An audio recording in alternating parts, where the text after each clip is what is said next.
Welcome back. Mark Zuckerberg facing another fierce round of questioning, this time by congressmen who grilled the Facebook founder over user privacy and whether the government needs to step in.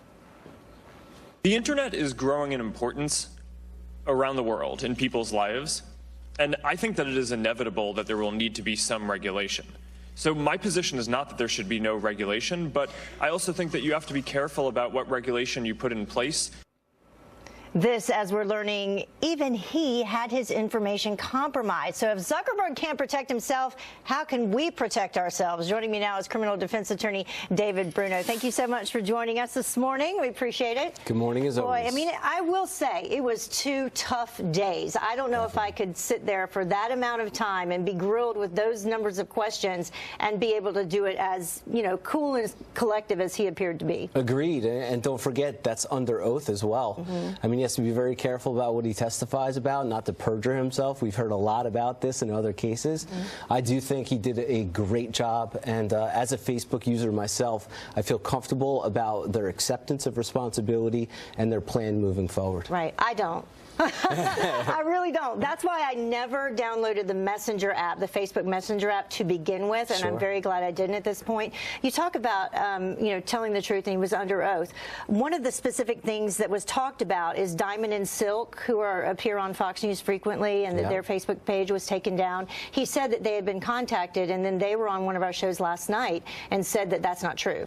Well, interesting. Definitely one of the big issues, especially coming from the right, is the censorship of Facebook. You know, they make decisions on what ads to run and what not. And I think that is something that has been highlighted over these 2 days, and hopefully they get the message that this can no longer continue as it has. And you were satisfied with their answer? I mean, I guess they're going to employ a certain amount of people, and they're going to be responsible for going through this information.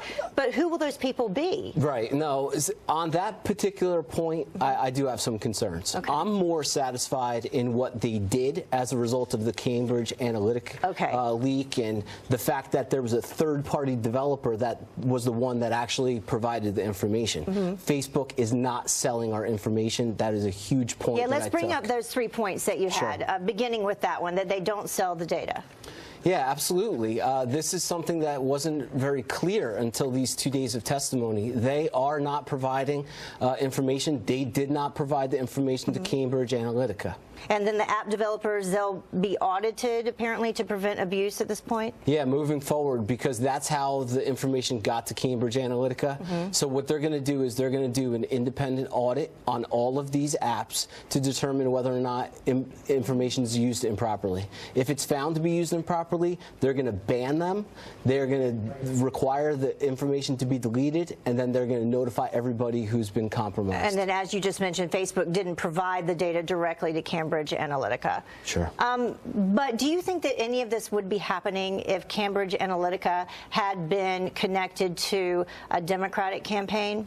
Because what has been discussion that President Obama benefited from the use of Facebook. He actually basically said that the person that worked on his campaign that made those claims didn't tell the truth. Right. Well, listen, I don't think that these congressional proceedings are over. I think there are going to be additional companies and CEOs coming in, and it is not beyond the realm of possibility to bring in Cambridge Analytica themselves to ask some of these very pointed questions about this and what happened under prior administrations. Because President Obama's, administration, they were praised for their use of social media and Facebook and how they incorporated it into the campaigns and getting people out to the polls. And you have the exact opposite going on with President Trump. Sure. I think it's going to be a component of campaigns moving forward as well. Oh, absolutely. I mean, it's important. It's how you get to the public. Look how our president is using Twitter. Right. All right. Yes. David, thank you so much for joining us. Appreciate it. Pleasure. Have a great day. You too.